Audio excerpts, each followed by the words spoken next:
ये basic components हैं, या आप कह सकते हो कि पार्ट्स हैं या सेक्शन है, जिसमें हम कल बात कर रहे थे कि डिवाइडेड इनटू सेक्शन।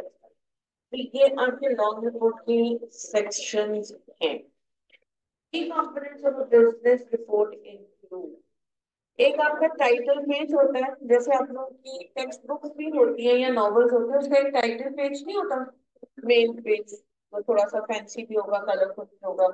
तो वो उससे हमें आइडिया होता है कि ओके, आप लाइब्रेरी में भी जा रहे हो तो बुक का कोई एडिशन देखोगे, नाम देखोगे, उससे पता चलता है कि ओके ये मेरी है, केमिस्ट्री मैथ्स वाले सेक्शन में भी नहीं जाओगे। तो उस टाइटल से फिर पता चलता है कि किस बारे में रिपोर्ट है, कौन सा क्या टॉपिक है, किसने लिखी है, किसको दे रहे हैं, समथिंग लाइक दैट।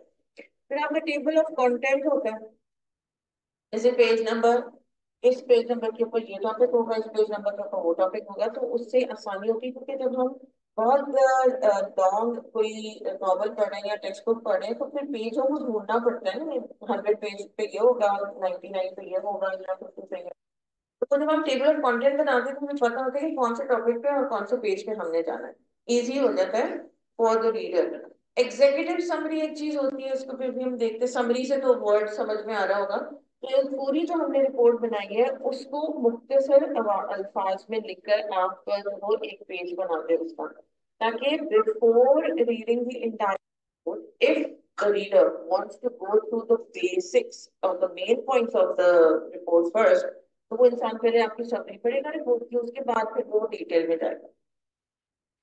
और आपकी समरी रिफ्लेक्ट करनी चाहिए आपके वो जो सारा आपने अंदर डिटेल में लिखा हुआ है, दोनों चीजें आपस में मिरर होनी चाहिए कि जो मेन चीजें आपने रिपोर्ट में लिखी है वही समरी। इंट्रोडक्शन एक सेक्शन आपका होता है, फिर आपका बैकग्राउंड इंफॉर्मेशन होती है, वो भी हमें आगे चल के देखते हैं फिर नेक्स्ट पेज पे। टाइटल पेज पे यूजुअली क्या लिखा जाता है, and this has been taken from the book, अगर आप बुक से टैली करोगे तो ये सारी इंफॉर्मेशन आपकी बुक से ही ली हुई है।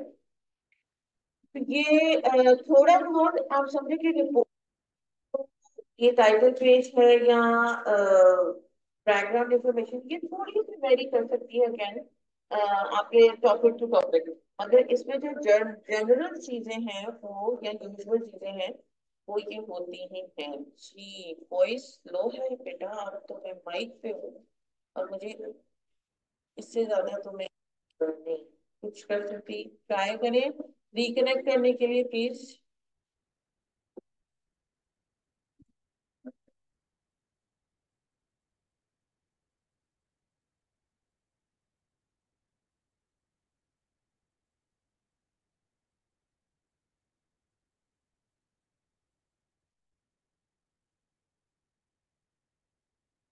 किसी और कोई ईमान के अलावा प्रॉब्लम आ रही है ऑनलाइन स्टूडेंट्स तो बताइएगा आवाज की। आप डेट मेंशन करते हो, जैसे बुक के टाइटल पेज पर तो हम एडिशन वगैरह मेंशन कर देते हैं या ईयर मेंशन कर देते हैं ना कि 2007 में ये पब्लिश हुई थी ना होता है। तो रिपोर्ट में आप डेट मेंशन करते हो, इस डेट को आप रिपोर्ट सबमिट कर रहे हो, बनाना शुरू की थी नहीं, आप जब सबमिट कर रहे हो फाइनल होगी आपकी रिपोर्ट, तो वो वाला आप वो डेट डालते हो। Names of the report, names S नहीं आना चाहिए यहाँ, नेम ऑफ द रिपोर्ट होगा। लेकिन कभी कभी ये होता है कि आपका मेन रिपोर्ट का नाम अलग होता है, एक होता है, और उसके नीचे आप कुछ थोड़े से जैसे टैग बोलते हैं, तो वो उसका हिस्सा भी आप लिखते हो। तो इस वजह से नेम्स ऑफ रिपोर्ट यहाँ चल भी सकता है कि आपका जो मेन पॉइंट है वो ये है, लेकिन उसके अंदर मैं क्या करने वाला हूँ। फॉर एग्जाम्पल मैथमेटिक्स के ऊपर मैंने ये कुछ बनाया, लेकिन मैथमेटिक्स से रिलेटेड मैं स्पेसिफिकली किसके ऊपर बात करने वाला हूँ, तो वो आप नीचे जो हो ना थोड़ा सा छोटे फॉन्ट के अंदर उसको चीज को लिख सकते हो। फिर राइटर का नाम आता है, रिसीवर का को आप दे रहे हो, अब वो चाहे रिसीवर है या रिसीवर्स हैं, आप किसी डिपार्टमेंट को दे रहे हो या किसी इंसान को दे रहे हो, हाँ उनका नाम आएगा, कौन रिसीव करने वाला है आपको आपकी रिपोर्ट को। फर्म का नाम, ये फॉर एक्सटर्नल यूज, अगर आप किसी कंपनी के लिए बना रहे हो रिपोर्ट कि जी ये हमारी कंपनी है, हम ये चीजें करते हैं और बनाने के वो सारा कुछ, अगर किसी और बना के दे रहे हो, एक्सटर्नल रिपोर्ट राइटिंग कर रहे हो, इंटरनल रिपोर्ट राइटिंग नहीं है, फिर आप उस कंपनी का नाम लिखोगे। अगर आपके बॉस ने आपको कोई रिपोर्ट बनाने को कहा है तो आपके बॉस को तो पता ना कौन सी कंपनी में आप और हम काम करते हैं, तो फिर ऐसे में कंपनी का नाम नहीं लिखोगे। जब हम एक्सटर्नल बना रहे हैं तो फॉर एग्जाम्पल एबीसी कंपनी को लिख रहे हैं तो एक्स वाई सी कंपनी लिखेगी एबीसी कंपनी को, तो में आप फॉर्म का नाम या कंपनी का नाम देते हैं। रेफरेंस नंबर इफ एनी, अगर कोई रेफरेंस देना है आपने किसी रिपोर्ट का या किसी बात का हवाले का, तो फिर आप डालोगे। या देख रहे रेफरेंस नंबर जहां जहां भी आता है वो ये होता है कि इफ एनी, ऑप्शनल है, अगर जरूरत हो, मतलब इफ नीडेड। तो ये रेफरेंस आपका नंबर या रेफरेंस ऑप्शनल ही रहता है कि भाई अगर देने की जरूरत हो तो दो, ये कोई भी कहीं भी चीज ये कंपल्सरी नहीं होती। आपके लेटर में भी जैसे नहीं थी, तो same as the case with the report. Okay, table of content, तो ऑब्वियसली सिंपल सा है, हमें पता है कि list of sections and pages wise, कि हम कौन से टॉपिक पे कौन सा टॉपिक हमारे कौन से पेज के ऊपर है, या उसका सेक्शन बी सेक्शन सी भी कौन से पेज के ऊपर है, and so on and so fourth. Executive summary introduces the problems, writers conclusion and recommendation, यानी कि समरी लिखोगे आप अपने मेन पॉइंट्स की, जो आपने रिपोर्ट में लिखी है, उसमें आप अपने है कि जिस टॉपिक के ऊपर जिस मसले पे बात करने वाले, वो मसला पॉजिटिव भी हो सकता है, वो जो टॉपिक है या इशू है वो जो पॉजिटिव और नेगेटिव दोनों हो सकते हैं। तो मकसद यही है कि आप अपने उस चीज को इंट्रोड्यूस कराओगे जिसके लिए आप बैठे थे, ये रिपोर्ट के बारे में सोचा था, इंफॉर्मेशन ली थी, बातचीत की थी, वो आपका, क्योंकि आप ना अपने रीजन को इंट्रोड्यूस कराते हैं।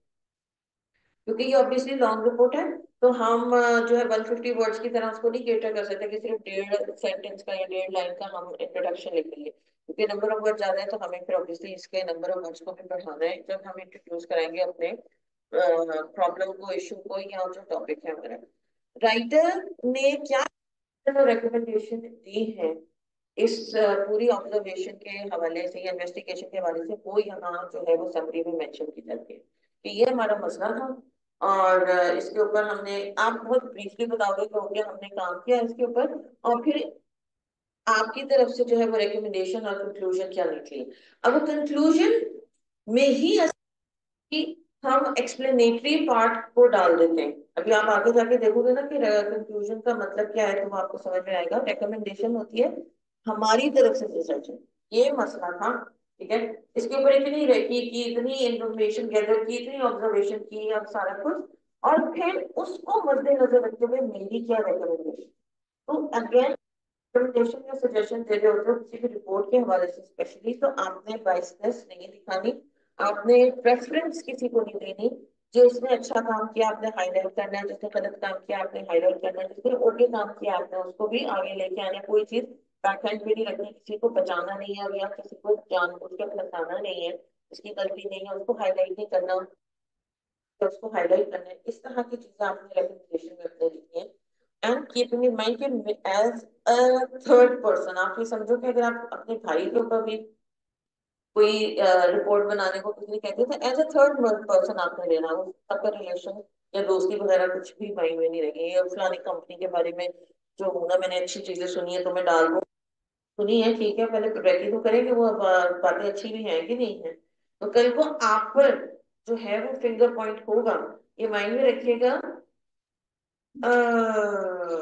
कि ये जो बीच में टेक्नोलॉजिकल बैरियर्स आ जाते हैं ना, इरफान, अब हम क्या करें इससे ज्यादा, क्योंकि अब मैंने माइक भी लगाया, अगर मैं बहुत ज्यादा ऊंचे बोलूंगी तो फिर जो इधर करंटली बैठे हुए बच्चे हैं, उनका दिल करेगा कि क्लास छोड़ के चले जाए। जी, ईमान और जो दूसरी बच्ची है उनके अलावा किसी और को प्रॉब्लम आ रही है? We have 13 students, Binte Shafqat and Iman के अलावा अगर किसी को आवाज का इशू आ रहा है तो hands।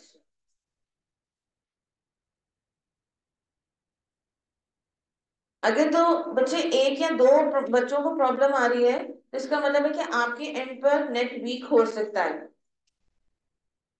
आयशा को प्रॉब्लम नहीं आ रही है, सदफ को आ रही है, ईमान कह रही है आवाज क्लियर हो गई है, सुमेरा एक कट कट के आ रही है। तो बेटा अगर तो आप समझो कि ये वेरी कर रहा है ना प्रॉब्लम आवाज का, तो इसका मतलब ये है कि अगर कुछ बच्चों को हमारी आवाज जा रही है तो इट मीन्स यहाँ से नेट ठीक है, वहां रिसीविंग एंड के ऊपर कभी कभी नेट वीक होता है, तो आपकी जो इस तरह की जो कॉल्स होती हैं या वीडियो कॉल्स होती हैं वो भी सही तरीके से नहीं आती है। तो आप रिकनेक्ट करने की कोशिश करो जिंतु सही को आ रहा है। वरना अगर हमारे एंड पे इशू आ रहा होता तो फिर किसी भी बच्चे को सही आवाज नहीं जा रही होती और सबको ही कट कट की आवाज जा रही होती। That is what I believe.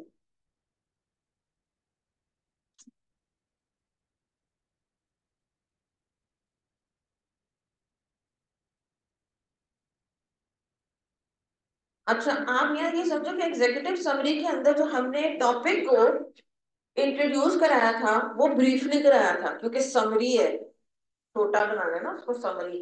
Issue को तो डिस्कस करोगे लेकिन बहुत छोटे उसके ऊपर। फॉर एग्जांपल अगर आपका कोई 2 पेज का इंट्रोडक्शन है तो समरी एक पैराग्राफ के अंदर बता दोगे। तो अब यहाँ बात करेंगे इधर इंट्रोडक्शन की, कि हमने इसी इंट्रोडक्शन को जिसके ऊपर हमने पूरी रिपोर्ट लिखी है उसको हम थोड़ा डिटेल में यहाँ बताएंगे। यहाँ आपका इंट्रोडक्शन जो है वो सेक्शन थोड़ा सा बड़ा हो जाएगा, बट कीप इन माइंड कि आपका इंट्रोडक्शन सेक्शन आपकी या डिटेल सेक्शन से फिर भी छोटा होता है।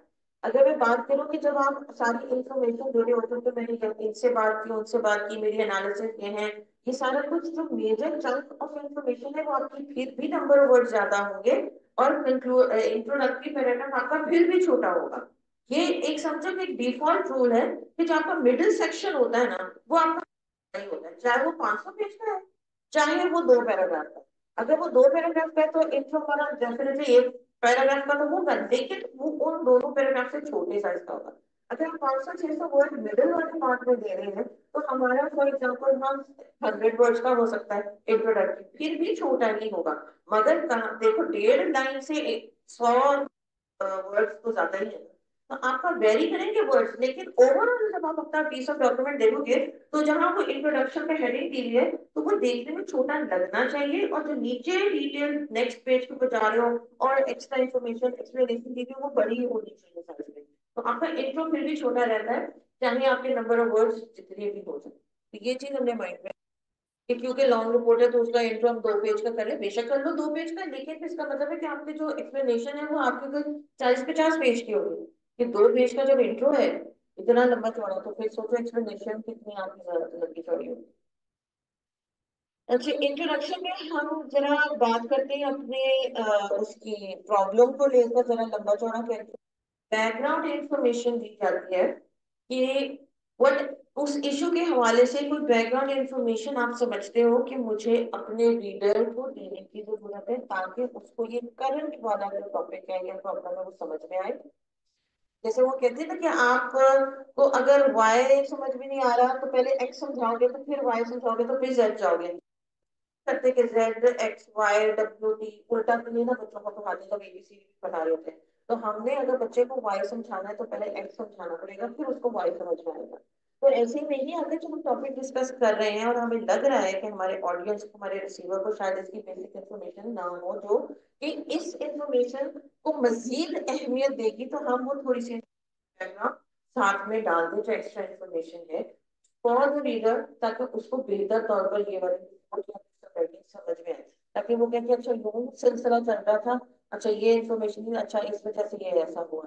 तो वो आप लेना अचानक, अब जैसे हम कल वाली बात को मैं एग्जांपल दूं कि जी वो रोड के ऊपर जो है ना हमारे प्रॉब्लम हो गया, तो अगर हम उनको बैकग्राउंड इन्फॉर्मेशन दे दें कि जी और पहले भी जो है वो रोड्स बनी थी और उसके बाद भी बीच में कंस्ट्रक्शन दोबारा हुई थी, हम लोगों ने बड़ा ट्रबल देखा, पूरी गली बंद हो गई थी, उसके बाद फिर ये प्रॉब्लम हो रहा था फिर। तो उनको थोड़ी सी एक कंटिन्यूटी मिल जाएगी कि ओके ये प्रॉब्लम कंटिन्यूअसली चल रहा है, और अभी भी जो ये साहब जो साहिबा बात कर रहे हैं तो वो वाकई जेन्युइन चीज है, because it is a continuous kind of a hindrance for the resident and the, तो वो उनको एक थोड़ी सी अहमियत आपकी उस बात की भी हो जाएगी, और थोड़ी सी बैकग्राउंड इन्फॉर्मेशन जब डालेंगे तो वो उनको थोड़ी बेहतर तौर पर चीज भी समझ में आएगी, नॉट ओनली दैट के वेटेज बढ़ती है हमारी बात की।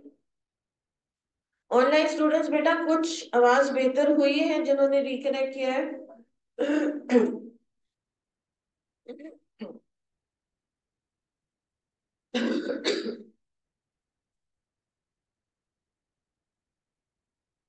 Okay good. बिनते शक्ति if I'm not wrong, की तो आवाज को बेहतर आ रही है। द इंफॉर्मेशन रीडर में नीड बेसिस आपकी objectives background information and benefits of this report, उसका फायदा क्या होने वाला है अगर आप किसी को दे रहे हो कि वो पढ़े, बस उनकी नॉलेज में इजाफा कर रहे हो। ऑलरेडी उनको जो बात नहीं पता थी बस आपने वो उन तक पहुंचा दी, या क्या पता उनको ऑलरेडी ये बात पता ही हो, तो ऐसा सच क्या फायदा होएगा। ये हमने माइंड में रखना है कि हमें कोई ऐसी चीज बनानी है कि उसका कोई बेनिफिट निकले, कोई अगर मसला है तो उसका हल निकले। ऑलरेडी काम अच्छा चल रहा है और आप प्रपोज कर रहे हो कि हम इस काम को बेहतर कर सकते हैं, तो आपका माइंड में ऑब्जेक्टिव होना चाहिए कि मेरा लीडर पढ़ने के बाद इसके ऊपर कोई एक्शन लेगा, may be in favor of that situation or against that situation, लेकिन कोई ना कोई एक्शन इसके ऊपर लिया जाएगा, कोई ना कोई बेनिफिट इसका निकलेगा। ये ऑब्जेक्टिव यानी कि वो पे रखना चाहिए कि मैं यहाँ बना रहा हूँ रिपोर्ट, चलते चलते रिपोर्ट मेरी ऑडियंस तक पहुंचेगी, तो वो गोल है मेरा कि वो ऑडियंस वो काम करेगी। तो वो गोल को माइंड में रखते हैं, ऑब्जेक्टिव को माइंड में रखकर हम फिर अपने उस पीस ऑफ राइटिंग को करते हैं। और पीस ऑफ राइटिंग से पहले हमने सारी जो इन्वेस्टिगेशन करनी होती है। आप समझो कि हम राइटिंग करने से पहले तो सारी इंफॉर्मेशन ले रहे होते हैं ना। आजकल अभी जैसे कल मैंने कहा था कि आप जाओ और अरशद को ढूंढ, तो बाद में आप ये बताओगे ना कि अरशद नहीं यहाँ चले गए और वो आपकी चाय उन्होंने ही पी ली और समथिंग लाइक दैट। लेकिन वो जो उस वक्त आप काम कर रहे थे वो आपकी उस वक्त वर्किंग थी। आपका जो फाइनल रिजल्ट निकला था वो था कि आकर मुझको इन्फॉर्म करना। तो ये जो फाइनल रिजल्ट हमारे हाथ में जो इन्फॉर्मेशन लगती है वो हम लिखते हैं प्रिपेयर कर, लेकिन उससे पहले ही हम सारा काम कर रहे होते हैं ना, इन्वेस्टिगेशन कर रहे होते हैं। अगर पर ही बात करूं कि मैं अपनी पर्सनल ऑब्जर्वेशन करूंगी कि मुझे रोजाना कितना प्रॉब्लम होता है इधर से उधर जाने के अंदर, फिर मैं साथ वालों से, सामने वालों से, दूसरे सीयूपी से, ये जितने भी गली के अंदर लोग हैं उनसे पूछूंगी, चौकीदार भी बैठे होते हैं, उनसे पूछूंगी कि भाई मेरे अलावा मतलब मैं हूँ थोड़ी सी खिसकी हुई है, बाकियों को भी थोड़ा सा प्रॉब्लम हो रहा है इसको लेकर, तो वो सारी अपनी मैं इंफॉर्मेशन गैदर कर रही हूँ। नहीं है, इधर उधर की सारी इन्फॉर्मेशन मेरे पास आ गई, कुछ जरूरी नहीं जैसे हमने कल भी डिस्कस किया था, मगर मैंने उससे इन्फॉर्मेशन ले रही है, चाहे वो चौकीदार मुझे दे रहा हो, चाहे वो किसी कॉलेज का प्रिंसिपल दे रहा हो, चाहे वो चार कनाल के घर का मालिक मुझे दे रहा हो, irrespective of again the race the gender और वो एज एंड ऑल दैट। तो बच्चा भी साइकिल वाले गुजर रहा है, मैं उससे भी पूछ लूंगी कि भाई आप भी यहाँ से गुजरे, आप पहली दफा, हाँ नहीं मैं रोज गुजरता हूँ, जो भी उससे बातचीत होगी, तो वो फिर गैदर कर रहे हो इन्फॉर्मेशन, उसके बाद आप उसको जो हो वो फिल्टर करोगे इस इन्फॉर्मेशन को, फिर जाके ये आपके लिखने का प्रोसेस स्टार्ट होगा। और अगेन राइटिंग प्रोसेस की तरह लिखोगे तो उसमें आपने अभी रफ ड्राफ्टिंग ही करनी है। फिर आप देखोगे कि ओके मेरा टॉपिक क्या था, फिर उसके बाद मैंने किन किन लोगों से इन्फॉर्मेशन ली थी वो सारी को मैंने डाल ली है, और मैंने ये रफ ड्राफ्ट के अंदर फिर रीचेक करोगे कि मैंने सारी इन्फॉर्मेशन तो नहीं डाल दी, कोई इन्फॉर्मेशन मेरी रह तो नहीं की है जो मैंने रेड से हाईलाइट की थी मुझे डालनी थी। तो वो फिर सारा कुछ चेक करके फिर आपका फाइनल ड्राफ्ट बनता है और फिर आप किसी को सबमिट कराते हो। तो वो प्रोसीजर जो है आपका राइटिंग का, वो जो प्रोसेस है रादर, वो आपका हर पीस ऑफ राइटिंग में रहता है, चाहे आप फॉर एग्जाम्पल 10 लाइनों का कुछ टेक्स्ट लिख रहे हो, और अगर आप चाहे 1000 पेज की कोई बुक लिख रहे हो या आर्टिकल या रिपोर्ट लिख रहे हो, तो मैं सोचो समझे अगर हम टेक्स्ट भी लिख देते हैं तो फिर कोई ना कोई एरर और कुछ नहीं तो वो स्पेलिंग मिस्टेक हो जाएगी, अच्छा मैंने इस टोन में नहीं लिखना था या ये जुमला नहीं लिखना था, मैंने सोचा था लेकिन मैंने अपने माइंड में कर दिया था नहीं नहीं इस तरीके से नहीं लिखूंगा, ये तो फिर अगला बंदा नाराज हो जाएगा, मैं वैसे लिखूंगा। लेकिन वैसे सोचे समझे हमने तो पहली दफा सोचा था और रीचेक किए बगैर हमने वो टेक्स्ट सामने वाले को दिया। तो ये जो प्रोसीजर ऑफ राइटिंग है ना वो आपका चलता है irrespective of the size of the message. आवाज बेटा ऑनलाइन स्टूडेंट्स ठीक है आपकी? मेरा मतलब मेरी, मेरे को क्या हो गया आज सुबह से चाय नहीं पी है, मेरे को ये हो गया। जी बॉडी सेक्शन, इसमें हम डिफरेंट वो करेंगे। आपने कभी वो देखा है रोम पार्ट ए और पार्ट बी आप लोग के पेपर्स का होता था ना, और उसमें क्या होता था पार्ट ए में मुख्तलिफ क्वेश्चन है, क्वेश्चन नंबर 1 2 3। आप समझो कि ये जो बॉडी सेक्शन है वो it is going to be divided into further sub sections. ठीक है, इसको अगर हम टू का नाम देते हैं कि फर्स्ट हमारा था इंट्रोडक्शन, ये हमारा टू हो गया। अब नीचे जो हम फाइंडिंग्स वगैरह डिस्कशन करेंगे वो इसी बॉडी सेक्शन के अंदर ही आएगा। अभी हम तीसरे पे नहीं जा रहे, आप समझो कि ये बोल्ड में है और ये सारी चीजें इसके अंडर ही आएंगी, इसके नीचे ही आएंगी। बाद ये बोल्ड में आपका कंक्लूडिंग और रिकमेंडेशन का सेक्शन आएगा। इधर पीछे भी इसी वजह से मैंने इंट्रो भी जो है वो बोल्ड में लिखा हुआ है।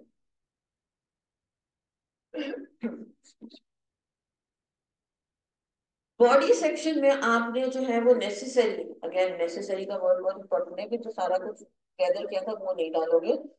relevant है जो नेसेसरी है वो डिटेल्स और एक्सप्लेनेशन आप डालोगे। इसके अंदर आप फाइंडिंग्स डालते हो। फाइंडिंग्स का मतलब फाउंड से निकला, जो इंफॉर्मेशन हमारे हाथ लगी, ठीक है। उसके बाद डिस्कशंस होती हैं। एक डिस्कशन का अलग सब हेडिंग बनती है, और सब हेडिंग और मेन हेडिंग में फर्क होता है। अभी आप देखोगे मैंने रिपोर्ट कंपोनेंट्स, ये हमारी मेन हेडिंग है ऑफ दिस स्लाइड, और इस स्लाइड की सब हेडिंग क्या है, बॉडी। तो दोनों हाईलाइटेड तो है, लेकिन फॉन्ट में फर्क है ना। तो इसी तरह जब हम अपनी बॉडी का वर्ड को हाईलाइट करेंगे या बॉडी सेक्शन लिखेंगे अगर हेडिंग में, तो हमारी ये जो फाइंडिंग्स की सब हेडिंग होगी, that is going to be bold, और वो हाईलाइटेड भी होगी, लेकिन बॉडी से उसका फॉन्ट थोड़ा सा छोटा होगा, वरना तो ऐसा लगेगा वो सेम चीज आ रही है, वो डिफरेंट डिफरेंट सेक्शन है। ये नहीं पता चलेगा कि बॉडी के अंदर का ये सेक्शन, ऐसे लगेगा बॉडी अलग है, फाइंडिंग्स अलग है, डिस्कशन है। हमें ये माइंड में रखना होता है, ये इंशाल्लाह जब आप लोग वर्ड पे काम करोगे तो फिर इसको सीखोगे। टेक्निकल इवेल्युएशन, अच्छा ये सारी चीजें ना, इसीलिए वर्ड एक्सेट्रा है, ये सारी चीजें हर दफा नहीं डलती। अभी जब हम मेमो रिपोर्ट करें तो कल इंशाल्लाह if I am not wrong, तो उसमें आप देखोगे कि जो आईकैप की तरफ से ही हमें मेमो रिपोर्ट्स दी हुई है, उनकी एक बेसिक फॉर्मेट में भी डिफरेंस है। वो इस वजह से कि सिचुएशन, हालात के हिसाब से यहाँ ये चीज डलनी चाहिए थी, तो इस वजह से हमने हेडिंग डाली है। कहीं ऐसे सिचुएशन में टेक्निकल एवेल्युएशन या डेटा एनालिसिस की जरूरत ही नहीं है, तो हम हेडिंग नहीं डाल सकते उसके अंदर। तो हमारी सिचुएशन पे डिपेंड करता है, तो इस वजह से ये सारी चीजें एक साथ जरूरी नहीं है डलना हर रिपोर्ट के अंदर। Excuse me. It is split into sections with headings and subheadings. ये जो बॉडी सेक्शन है आपका, ये डिवाइडेड होता है, स्प्लिट का मतलब डिवाइड होना, इनटू हेडिंग्स एंड सब हेडिंग्स। एक ही पेज के ऊपर पूरा A1 A4 का पेज हम भर दें इसके साथ, ऐसा नहीं है, हमको हेडिंग्स देनी होती है। हेडिंग से पहले आपने एक लाइन का गैप देना होता है, ताकि पता चले कि ओके आपका ये नया हेडिंग स्टार्ट हो रही है। सॉरी, लाइन, सॉरी, अलाइनमेंट करनी जरूरी होती है। यही तो सारी चीजें होती है, चेक करते हैं ना अपनी, क्योंकि जिस वक्त हम टाइप कर रहे होते हैं उस वक्त कुछ ऊपर नीचे चीज हो भी जाए, बिकॉज इट्स अगेन हमारा फिलहाल काम है, हम दे नहीं रहे ना किसी को। Conclusion and recommendation. Conclusion assess तो आप लोग लिखते आए हो इंटरमीडिएट में भी ना, कंक्लूडिंग पैराग्राफ लिखते होगे, तो उसका मतलब क्या है कि जो भी ऊपर लिखा अभी हमने तो वर्ड्स के ऐसे में, उसको हम मिनिमाइज करके उसके मेन पॉइंट्स को लिखते हैं। There is a difference minimize करके लिखना और मेन पॉइंट्स को लिखना। समरी, इंट्रोडक्शन, कंक्लूजन, हम मेन पॉइंट्स को मिनिमाइज करके लिखते हैं, सारे पॉइंट्स नहीं डाल देते। समरी के अंदर भी हम सारे पॉइंट्स नहीं डाल देंगे। 500 वर्ड्स लिखे, 500 वर्ड्स को कंसाइज करके हम इंट्रो में डाल देंगे, 500 वर्ड्स में जो मेन इंपॉर्टेंट तरीन चीजें हैं उनको कंसाइज करके डालोगे, इंट्रो में डालोगे। तो इसी तरह कंक्लूडिंग में भी आपने जो है वो मैक्सिमम कोशिश ये होनी होती है हमारी कि जो मेन पॉइंट्स हैं, एडिशनल इंफॉर्मेशन नहीं, जो मेन मेन हमारा चंक है इंफॉर्मेशन का, वो हम कंक्लूडिंग पैराग्राफ में डालते हैं, क्योंकि डिटेल इंफॉर्मेशन तो दे चुके हैं ना पिछले पेजेस के अंदर, तो दोबारा क्यों उनका हवाला हम वहां देंगे।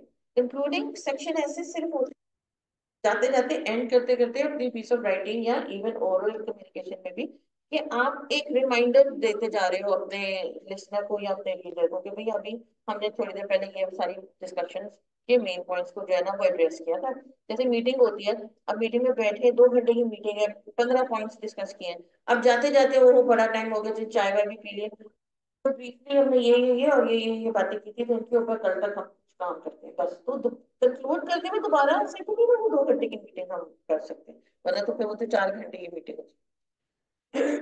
Make recommendation that are based only on discussion and conclusion. आप जब अपनी रिकमेंडेशन दोगे तो आप तो ऊपर फाइंडिंग्स में डिस्कशन की भी है, क्योंकि मुझे ये चीजें मिली थी, मैंने उससे बात की थी, ये इन्फॉर्मेशन मेरे हाथ लगी थी, ये इन्फॉर्मेशन जो है वो रेलेवेंट है, ये नहीं होना चाहिए था, ये ऐसा हुआ था। तो वो उसके ऊपर आपने रिकमेंडेशन देनी है, बाइसनेस नहीं होना चाहिए। और नो रिकमेंडेशन अगर मेरे मुझे कहा जाएगा रिपोर्ट बनाने को, तो साथ से ही रिकमेंडेशन देंगे ना, ऐसे तो दूंगी नहीं लेकिन उनका कहने का मकसद ये कि यस वी नो आप ही दे रहे हो, लेकिन आपने as a third person layman बनकर आपने रिकमेंडेशन दे दी है कि आपको एक काम सौंपा गया था, आपने वो काम किया है, उस काम को मद्देनजर रखते हुए आपके क्या सजेशन या रिकमेंडेशन है। पर्सनल ओपिनियन उसके अंदर नहीं आनी चाहिए कि मुझे ये लगता है कि ऐसे हो जाने चाहिए। आप सेल्फ जो ओपिनियटेड होती है ना, वो रिफ्लेक्शन आपकी रिकमेंडेशन में नहीं आनी चाहिए।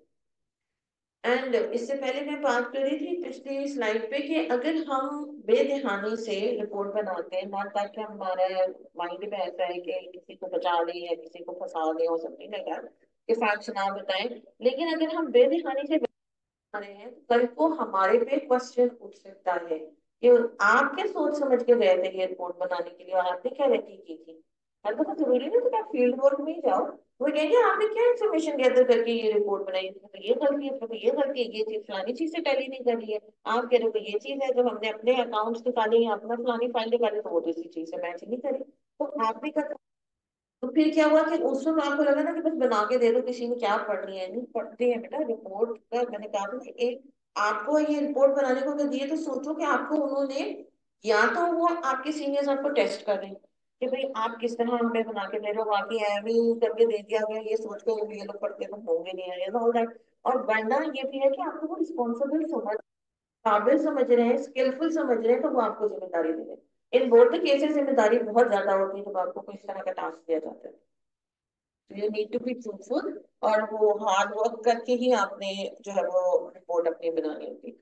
Never introduce new line of argument और मटेरियल इन कंक्लूजन और रिकमेंडेशन। कंक्लूजन में तो ऐसे राइटिंग या कोई भी पीस ऑफ राइटिंग में भी हम कोई नया पॉइंट नहीं डाल सकते। आज जैसे हम फॉर एग्जांपल अगर रिपोर्ट के कंपोनेंट्स की बात कर रहे हैं, तो जाते जाते मैं आपको कह दूं कि जी हाँ आज हमने जो है ना वो राइटिंग प्रोसेस के ऊपर बात की थी, तो वो सारी चीजें समझ में आ गई हैं, आप लोग हो गए हैं। रिपोर्ट के ऊपर तो लेक्चर था 50 मिनट का, बस क्या कह गए जाते जाते, तो जो चीज हुई नहीं मिनट में, तो वो हम कंक्लूडिंग में बोल नहीं सकते। आज बड़ा मजा आया सारों के साथ बिरयानी खा के, तो फिर भी आप बिरयानी नहीं ना। तो कंक्लूजन के अंदर कोई भी नया आर्गुमेंट नहीं डालना। अगर लिखते लिखते, अगर आपको याद हो, हमने राइटिंग प्रोसेस में बात की थी कि काम लिखते लिखते कोई उस वक्त अगर कोई पॉइंट याद आया है जो रेलेवेंट लग रहा है आपको, उस वक्त माइंड से स्लिप आउटलाइन जब बना रहे थे तो बॉडी सेक्शन में जाके डालो। कंक्लूडिंग में नहीं डालना कि चलो किसने पढ़ना है, या ये है कि नया कोई एक पॉइंट आया अब ऊपर पहुंच जाए इधर ही लिख देता हूँ, तो पढ़ने वाला है ना वो भी इम्प्रेस हो जाएगा। वो नेगेटिव में चली जाएगी बात अगर मैं पेपर की करूँ, और नेगेटिव में चली जाएगी बात अगर मैं ऑफिस वर्क की करूँ। तो वो अपने बेशक आ गया है नया पॉइंट, तो put it there in the middle section और उसका हवाला दे दो दोबारा, अगर आपको वो इम्पोर्टेंट लग रहा है तो। ना कि उधर ही लिखना शुरू कर दो, कौन जाएगा पीछे ढूंढने पड़ेगी कौन से सेक्शन में लिखे। It is better than then don't write it. अगर बाकी टाइम नहीं है कि मैं पीछे पेजेस पलटूं और देखूं कौन से सेक्शन में मैंने लिखना था, तो just let it be. Including में वो फिर हम चीज नहीं डालेंगे। Excuse me. रेफरेंसेस यहाँ आपके आते हैं। ये आप जब साइटेशन एमएस ऑफिस में करोगे, और जिन बच्चों ने अगर की भी है तो उनको समझ में आएगा। इधर इंक्लूड करते हैं हम all the list of citation and referred material of sources for information. कभी कभी उसमें ग्राफ्स वो भी आते हैं। तो हमें सिंपल वाला जो हम लेके चल रहे हैं, दो examples of Arshad and the road. तो रोड में एज सच देखो, अब अरशद वाला तो बिल्कुल ही माइनर वाला है, ठीक है, अरशद को हम गूगल पे सर्च नहीं ना कर सकते। तो अब अगर मैं रोड वाले की बात करूँ तो उसमें हम ये कर सकते हैं कि हाँ कोई बैकग्राउंड इंफॉर्मेशन हमें देनी है, तो हम ये कर सकते हैं कि भाई जाके हम ऊपर या काउंसिलर के पास जाके, जो भी हमारी कम्युनिटी होते हैं, पता करते हैं कि ये वाली जो रोड थी पहले कब बनी, मतलब बोलो तो 50-60 साल पहले बनी थी, तो उसके बाद बेचारी रिपेयर ही नहीं हुई है क्या था। तो हम जो जहां से इंफॉर्मेशन उठा रहे हैं, जो इनफैक्ट आप ये समझो कि अदर देन द इंफॉर्मेशन जो आपको लोगों से बातचीत करके मिल रही है, आप नेट से उठा रहे हो, कहीं जर्नल से उठा रहे हो, पेपर में भी होता है ना कि जी वो नाना का गाँव है गए और ये और वो। तो ये ऐसी बड़ी न्यूज न्यूज़पेपर्स और चैनल्स पे आती है, तो जहां से भी हम ऐसी इंफॉर्मेशन उठा रहे हैं उनका हवाला देना जरूरी है। ए, ये आपकी जिम्मेदारी है। बी, ताकि सामने वाले को ये लगे कि आप अपने पास से कहानी नहीं बना रहे हो, दिस इज अ फैक्ट, मैं एक फैक्ट बता रहा हूँ और उसका रेफरेंस दे रहा हूँ, जाके चेक कर लो फिर। कुछ, तो इस वजह से रेफरेंस देना जरूरी होता है इस तरह के, आप समझे, इंपॉर्टेंट डॉक्यूमेंट्स के ऊपर, not only for the report writing. Thesis वगैरह आप बनाते हो या बहुत बड़े प्रोजेक्ट्स आप बना रहे होते हो, तो हमने कह दिया, आप मान लो, अगला बंदा कहे मैं क्यों मानूं आपकी बात, तो फिर हम रेफरेंस देते हैं कि ओके मैंने ये लिखा है या मैं ये कह रहा हूँ, फलाने बंदे ने कहा था। जैसे हम कायदे देते थे रसूल का सल्लल्लाहु अलैहि वसल्लम का हवाला देते हैं, तो भी कोट नहीं करते हम, बेसिकली रिपोर्ट करना है कि जी आयत नंबर और सूरत नंबर, अगर जाकर आप इस चीज को चेक कर रहे हैं, if you don't believe my words, तो बेसिकली कोई कोटे करते हैं, इसको आप साइटेशन बोलते हैं। उसका एक प्रॉपर तरीका और एक फॉर्मेट होता है एमएस वर्ड के अंदर, वो जब आप लोग करोगे तो उस वक्त आप लोग सीख लोगे इंशाल्लाह। मगर ये रेफरेंस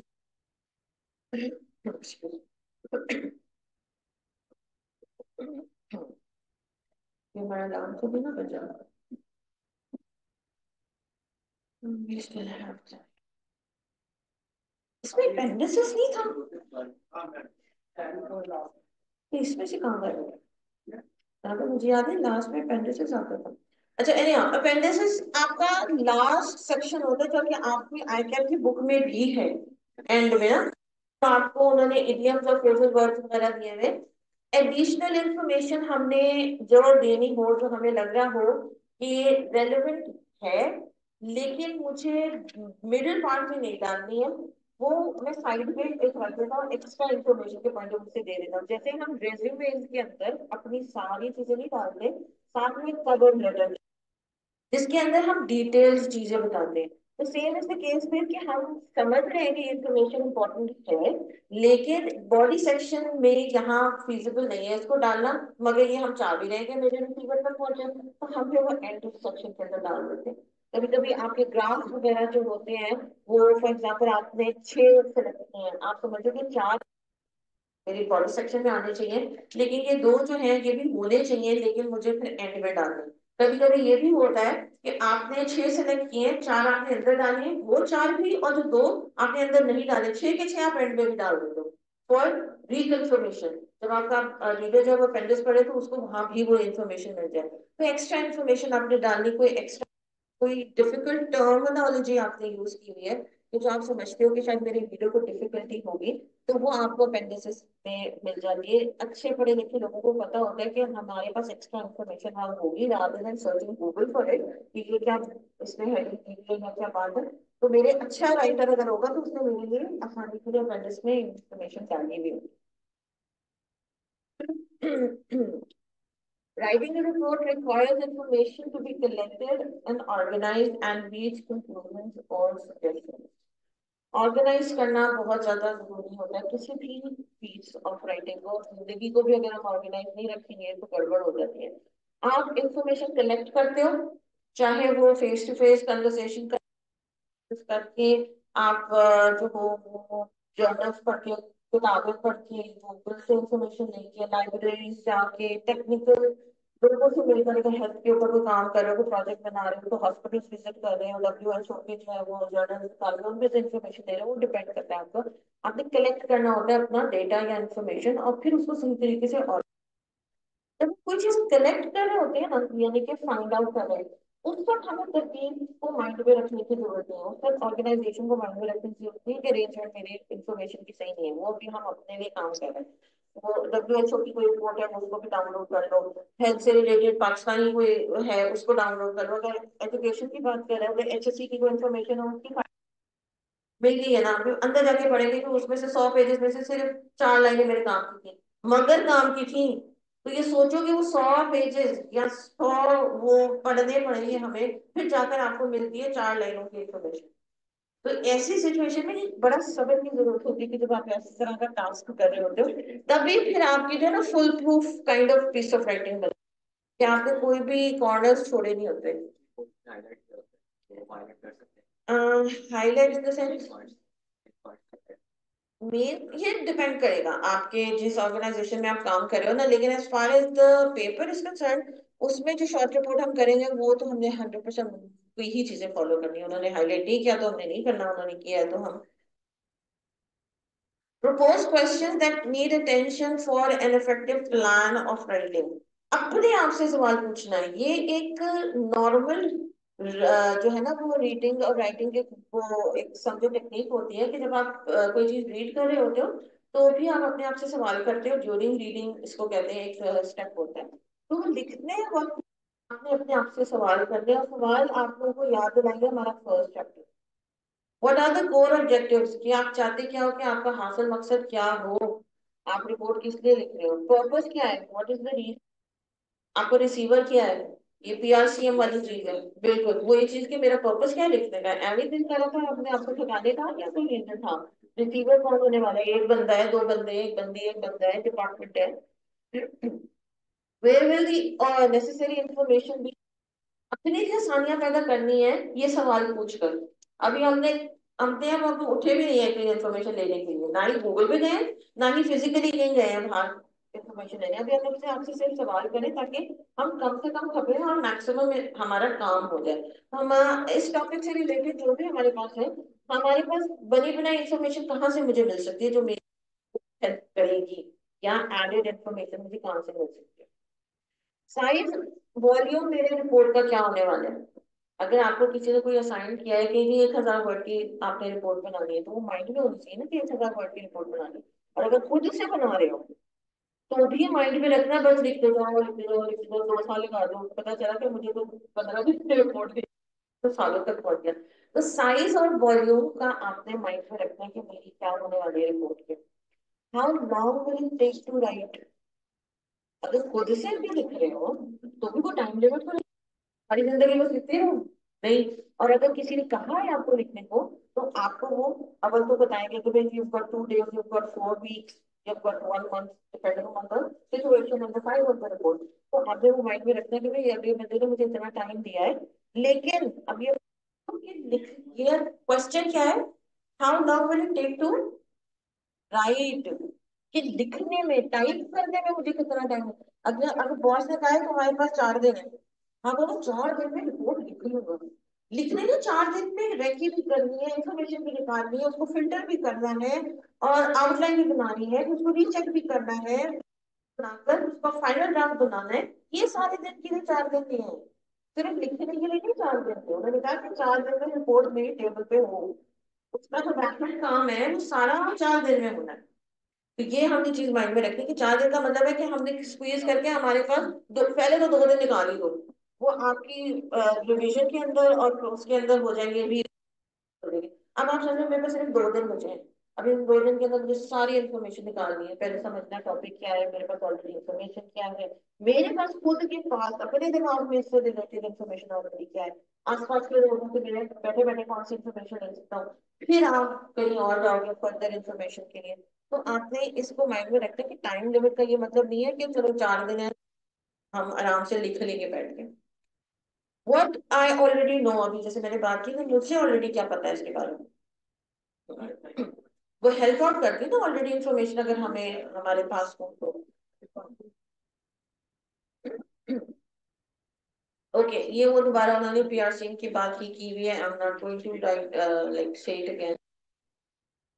पहले भी मैंने आप लोगों से बात की थी कि जब हमने किसी किस्म के विजुअल्स ग्राफिक्स डालने होते हैं तो हमने ऐसे नहीं पेज 2 पे डाल दो, पेज 4 पे डाल देता हूँ, एक 5 पे डाल देता हूँ, तो रिलेटेड है, ठीक है, मगर इसी टॉपिक से रिलेटेड है, लेकिन क्या वो वहां आना चाहिए था, या वो पेज 1 के एंड पर आना चाहिए था, पेज 1 पे डाल दो तो क्या वो ऊपर आना चाहिए था, उसकी प्लेसमेंट भी तो पता होनी चाहिए। तो रैंडमली हम नहीं डाल सकते कि जी 1 से लेकर 4 तक इसी बारे में बात हो, डाल दो ये 3। तो कहाँ डरने जरूरी, और फिगर्स के नाम आपको मेंशन करना जरूरी होगा। कभी आप लोगों ने ऑब्वियसली प्री मेडिकल के बच्चे भी हो, तो वो होता है ना फिगर नंबर 1.1 तो फिगर नंबर 2.6 ये नीचे आपको लिखना है, उसका फिर रेफरेंस उसमें अपेंडिक्स में जाकर आपने बताना है कि फिगर 1.6 जो था वो क्या रिप्रेजेंट कर रहा था। तो वो सारी टेक्निकलिटी टेक्स टाइम, माइंड में रखिएगा लॉन्ग रिपोर्ट जो होती है। अगर हम विजुअल्स यूज कर रहे हैं तो हमें कुछ चीजें माइंड में रखने की जरूरत है। appropriate number and placement will add value to the report। अब 10 डाल दो, उससे बेहतर आप 4 डाल दो या 5 डाल दो, डिपेंडिंग ऑन कि मेरी ऐड भी करे मेरी रिपोर्ट को ये वैल्यू, लेकिन बहुत जो है ना वो ऐसा ना लगे कि मैंने विजुअल रिपोर्ट बना दिया rather than written report. The appropriate number and place, यानी कि जगह भी सही हो मेरे इमेज की, और नंबर ऑफ इमेजेस भी मेरे उतने ही हो जितने रिक्वायर्ड है। ऐसा ना लगे जब वो अगला बच्चा पेज पलटे तो वर्ड्स तो सिर्फ 4-5 लाइनों के लिखे थे, पूरा पेज इमेजेस से भरा हुआ। यूज अप्रोप्रिएट लेबलिंग, इसकी बात की थी कि नाम भी आपने देना अपने इमेज को, और फिर वो 6.1 2.3 या समथिंग लाइक दैट वो भी करनी है। Cite to refer to graphics, अब ग्राफिक्स खुद बनाए हैं या कहीं से उठाए हैं, उसका भी रेफरेंस देना है आपने साइटेशन के अंदर, कि मैंने ये ग्राफ जो है वो फलानी जगह से उठाया है। आप समझो कि ये हमारे ऊपर जिम्मेदारी होती है कि हम किसी की बनाई हुई चीज का क्रेडिट ले सकते, किसी का काम है ना, तो उसका क्रेडिट तो हम नहीं ले सकते। कोई चीज हमने लिखी नहीं, जो चीज हमने बनाई नहीं, कोई चीज हमने कही नहीं, तो हम कैसे कह देंगे ये मैंने ही कही थी। आप बेशक उठा लो उस चीज को, किसी की बात को उठा लो, किसी की वीडियो उठा लो, किसी का इमेज उठा लो, लेकिन साथ में रेफरेंस दे दो कि भाई क्योंकि ये मेरे टॉपिक से रिलेटेड था इस वजह से मैंने डाला है, लेकिन ये इन साहब या साहबा का mind will definitely add value. Present clear and concise data. अब पूरा भरा वाला और पाई चार्ट आपका कि बंदे को ऐसा लगे कि बस वो थोड़ी थोड़ी एंड्स नहीं होती, चोटियां सी जो है वो बढ़ी हुई है, क्लैरिटी नहीं है आपके उसके अंदर। तो आपने क्लियर बनाना है अपने उस विजुअल को, और आपका जो है उसके अंदर कंसाइज होना चाहिए, अननेसेसरी इंफॉर्मेशन डालो। वो जो एक्स्ट्रा एडेड इंफॉर्मेशन है वो नीचे पैराग्राफ की शक्ल में या ऊपर पैराग्राफ की शक्ल में दे दो। आपके विजुअल के अंदर मिनिमम इंफॉर्मेशन हो, ताकि वो आप इमेज लगा क्यों रहे हो, वरना तो वो वही पढ़ ले। इमेज लगा रहे हैं for a change and for highlight the main point, लेकिन हमने हाईलाइट ही नहीं किया और सारा कुछ उसमें डालने की कोशिश। तो वो फिर अगले बंदा कहता है यार पता नहीं क्या, मैं ये नहीं देख रहा, मैं देखता हूँ अगर इसी के बारे में उसने ऊपर या नीचे लिखा हुआ मैं वो पढ़ लेता हूँ, ये तो मुझे समझ नहीं आ रहा, तो वो नेगेटिव में चीजें नहीं आएगी। Use simple colour, style, font और चार्ट टूल्स। कोशिश ये करें, यहाँ एक वर्ड और भी होना चाहिए था कि सिमिलर एंड सिंपल। एक में जो है ना वो, क्योंकि हम इमेजेस अगर खुद बना रहे हैं तो you can have the same colour, वो क्या कहते हैं, what is the word, colour, not the format, colour का कुछ होता है कि यानी कि एक ही उसकी फैमिली को लेके चल सकते हो। अगर ग्रीन बना रहे हो तो सारे आप अपने ग्रीन बना सकते हो, ऐसे नहीं कि येलो है, ग्रीन है, ऑरेंज है, एक वो है। बाहर से उठा रहे हो, तो वो अगले बंदे को भी समझ में आएगा कि रेफरेंस आपने दिया है, this not your made graphics. लेकिन कोशिश ये करें कि कलर बहुत ज्यादा चिपते चलाते ना हो, सिंपल कलर्स हो, स्टाइल आपका सेम हो और आपका स्लो हो। एक इमेज में जो है वो बहुत बड़ा फॉन्ट है, दूसरे इमेज में बहुत छोटा फॉन्ट है, तो वो भी एक नेगेटिव इम्पैक्ट देता है। Be relevant and no repetition. 15 चीजें सेलेक्ट की हैं, उसमें से कौन सी सही है, कितनी मैं डाल सकता हूँ डाल सकती हूँ, वो आपने सेलेक्ट करना है। आपने रेलेवेंट इंफॉर्मेशन, रेलेवेंट ग्राफिक्स उसके अंदर डालने हैं, और रिपीट नहीं करना। उससे रिपीट से मुराद ये नहीं कि कॉपी पेस्ट नहीं करोगे उस इमेज से मिलती जुलती इमेज भी दोबारा नहीं डालोगे। अगर आपने मेंशन कर दिया कि कोविड में जो है ना वो 2 साल ये हुआ था, तो अब वो दोबारा नेक्स्ट पेज के ऊपर कोविड में फलाने साल से फलाने साल उन्हीं 2 सालों को लेकर मजीद और इन्फॉर्मेशन नहीं दोगे। मुझे एक दफा बता दिया है तो वो बस बता दें, उसको रिपीट नहीं करना, ना खुद से कॉपी पेस्ट करके ना ही कोई और इमेज उठा। ओके, फिर हम चैप्टर, नहीं अभी खत्म, इतनी आसानी नहीं, आई कैप हमारी इतनी आसानी नहीं करेंगे अभी हम। We are left with the memo reports, जो मेन चीज हमारे पेपर से रिलेटेड है। ये एक ओवरऑल जब आर्टिकल शिप करोगे उसके लिए जरूरी है। यहाँ से पहले भी तो पर्सनल लेवल के ऊपर रिपोर्ट राइटिंग कर रहे हो तो भी उसके लिए आपके लिए इंफॉर्मेटिव है। लेकिन जो मेन चीज हमने करनी है with fresh mind tomorrow we start, that is the memo report. Memo report का मैं ब्रीफली थोड़ा सा ये बता दूं कि जब नाम मेमो लग रहा है ना, तो फॉर्मेट उसका मेमो जैसा ही होना है। ठीक है, जो बेसिक फॉर्मेट है आपका to from date and subject जो है वो मेमो की शक्ल का ही रहेगा, ताकि देखने वाले को पता चल जाए ओके ये मेमो है। तो जब वो डिटेल में पैराग्राफिंग पढ़ेंगे तो उनको पता चलेगा विजुअली कि okay this is not a simple memo, it's a memo report, क्योंकि अंदर थोड़ी सी डिफरेंस आ जाएगी। आपका रहेगा तो वही, तो इंट्रो भी होगा, एक्सप्लेनेशन भी होगा, सिर्फ नाम इस तरह के डिफरेंट हो जाएंगे। तो ये फिर इंशाल्लाह हम कल करेंगे। एनी क्वेश्चंस ऑनलाइन और ऑन कैंपस स्टूडेंट्स? आज व्हाट्सएप ग्रुप में बहुत सारा वर्क सेंड हुआ है, उसका थोड़ा सा बता दें। वो याद करने वाला कुछ नहीं होता। ठीक है, गुड क्वेश्चन। जिस let me highlight the name of the student. जी, Binte Shafiq, good concern, I appreciate. अच्छा जी, let me check what I have shared with you guys and then we'll call it a day. अच्छा, first file के अगर ऊपर आए, past exams vocabulary file का नाम ही है। यानी कि जो पिछले एग्जाम्स के अंदर वोकैबुलरी रिपीट होती आ रही है आईकैप की तरफ से, ये फाइल उसके बारे में है।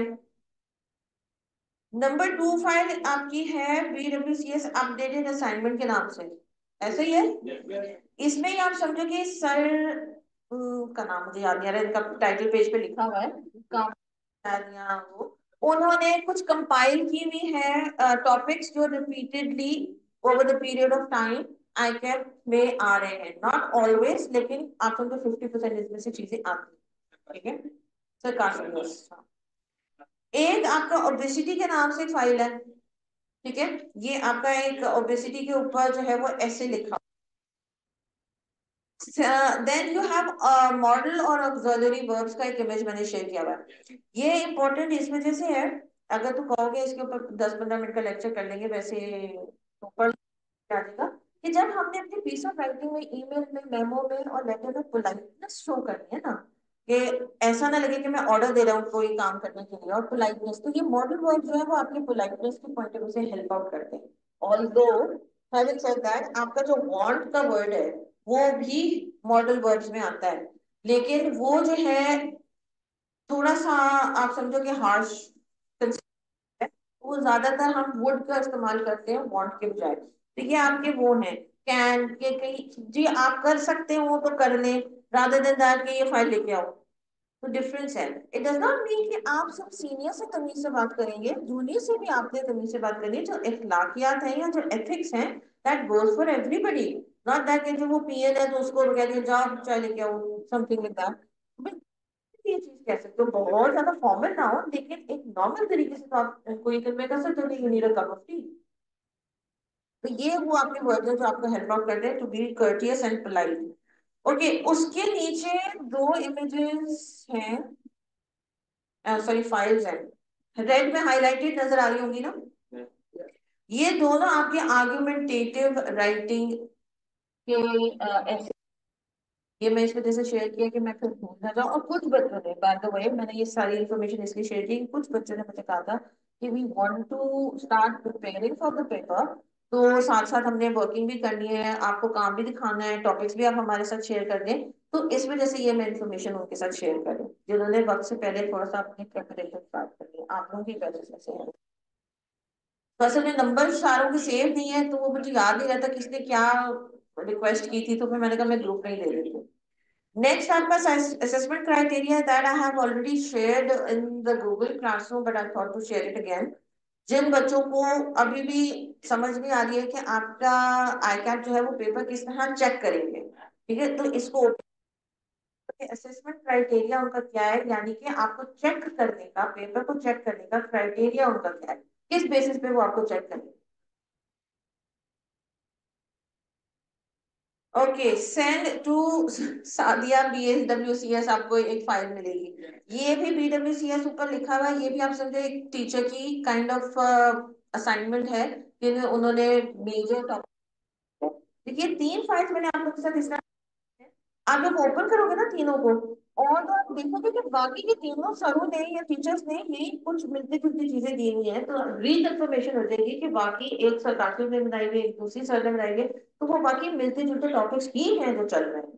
तो ये कुछ कुछ आपको लगेंगे कि बस वो फलाने वाली फाइल में भी थे, आपको ये वाली फाइल में शेयर कर दी, जस्ट बिकॉज कि आप लोगों को आइडिया हो कि हाँ ये बात हो रहे हैं, और कुछ कुछ ट्विस्टिंग के साथ। अब जैसे ओबेसिटी का एक मैं अगर एग्जांपल दूं, उसके ऊपर मैं ऐड करते हैं, फिर बाकी हम कल बात करेंगे कि ओबेसिटी एक कीवर्ड है, वुमेन एम्पावरमेंट एक कीवर्ड है, एजुकेशन एक कीवर्ड है। अब वो उसको घुमा कर आपको कोई ना कोई ऐसे बना के दे देते हैं, या आपको इसी से रिलेटेड जो है वो रीडिंग पैसेज दे देते हैं कि obesity, what are the causes and effect of obesity in youth, कि आजकल के नौजवान जो है वो मोटे क्यों हो रहे हैं, या वर्ल्ड वाइड की क्या कॉजेज एंड इफेक्ट है। तो दोनों क्वेश्चंस के अंदर ओबेसिटी तो हमारा कीवर्ड है ना। What are the advantages? Yeah, people think that women empowerment will change the world.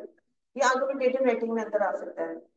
तो आपके वो कुछ चंद ऐसे टॉपिक्स आप खुद हाईलाइट भी करना ओपन करके फाइल्स को, कि ये जो है ना, कभी वो उसमें दे देते हैं रीडिंग पैसेज, और कभी कोई क्वेश्चन टर्न करके डिफरेंट एसेस में दे देते हैं। तो ये हम प्रैक्टिस जब करेंगे तो हम भी ऐसे ही करेंगे। कभी ओबेसिटी, वुमेन एम्पावरमेंट, को एजुकेशन, हेल्थ हो गया, ऑर्गेनिक फूड हो गया, इनके ऊपर जो है ना स्लीप डेप्रिवेशन होगी, उसके ऊपर बात आता है। तो वो मिला जुला के आपको दे देते हैं कि कभी स्लीप डेप्रिवेशन ओवरऑल जनरलाइज बताएंगे स्लीप डेप्रिवेशन क्यों होती है, या स्लीप डेप्रिवेशन की से वो अलग हो गई ना दो चीजें, लेकिन मेन टॉपिक दोनों में स्लीप डेप्रिवेशन है, यानी कि नींद की कमी।